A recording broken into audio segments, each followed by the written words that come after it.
The story of humanity is the same no matter when or where it is told. It is one driven by conflict, but guided by hope. Composers employ universal narratives of hope for purpose to highlight and identify the way in which different contexts drive how the conflict between the individual and the collective manifest. Ridley Scott draws from his postmodern landscape to cultivate narratives within his 1982 science fiction film Blade Runner that exposes how one's purpose is found in rebelling against the expectations forced on themselves by meta-narratives. Resonantly, Kazuo Ishiguro's 2003 dystopian novel Never Let Me Go is imbued with narratives of passive acceptance of society, reflective of his post-colonial context. Ultimately, narratives of hope and expectations within texts reveal the conflict between the individual and wider society around them. Composers wield narratives of conflict to reveal the divergent nature of the relationship between individuals and the collective through their repetitive worldviews. Drawing from his postmodern cultural landscape, Ridley Scott reveals that conflict erupts from individuals rebelling against the meta-narratives that invalidate our own experiences, rather than conforming to these narratives that shape our society. This is embodied in Roy Batty's search for ontological affirmations through the ocular motif of eyes. This demonstrates how experiences help form our human identity. Roy's comment, "You could see what I've seen with your eyes," highlights that even though the Tyrell Corporation had created the replicants for the purpose of servicing humans, instead Roy chooses to reject this identity, defining his humanity based on his own experiences.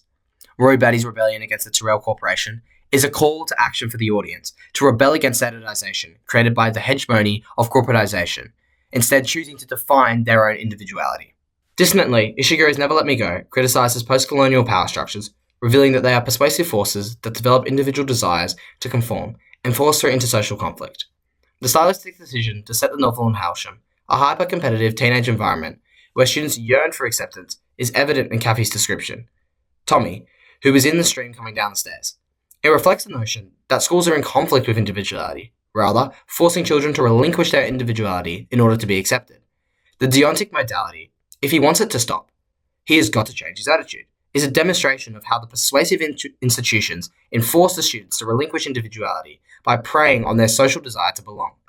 The social pressure for individuals to conform in a school setting of Hailsham demonstrates how Ishiguro, as a marginalized immigrant, draws from his own experience to shed light on the moral dilemma of relinquishing your individuality in order to fit in with social norms.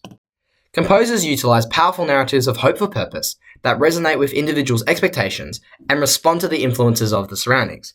Scott, empowered with his American context of manifest destiny, explores how one can freely define their purpose by choosing not to conform to the grand narratives of society. Scott's appropriating of biblical imagery between Tyrell and Roy, the infamous kiss of death, reflecting how the created has taken the agency to define his own destiny in the hope of a renewed purpose, not defined by the society which created him. This liberation of Roy's autonomy gives him solace in surrendering to death. time to die. His rationalization of his newfound agency gives him hope, as he is no longer confined to the will of others. Roy Batty's destruction of grand narratives liberates him from powers determining his life and ultimately giving him hope in his demise.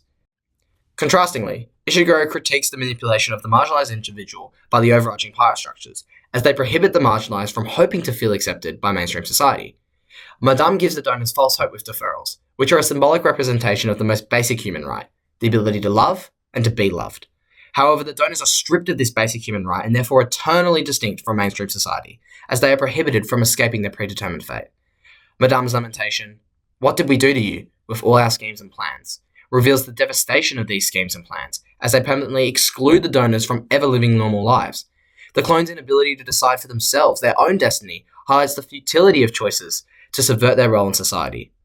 This results in a loss of hope in liberating themselves from their own completion, resigning themselves to unescapable fates. Through Kathy and Tommy's failed search for deferrals, Ishiguro enlightens how social manipulation prohibits those who are marginalized to escape a fate which is not of their own choosing. Rather than the story of humanity being driven by conflict, it instead is more centered around hope. The text revealing that one's hope for purpose is molded by the social expectations that conflict with the individual.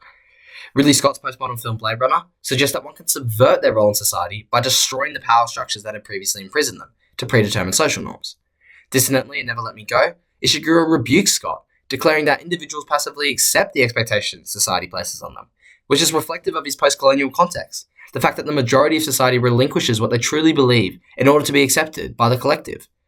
Ultimately, these texts reveal how individuals conflict on the pursuit of hope for purpose, and this is dictated by their personal contexts.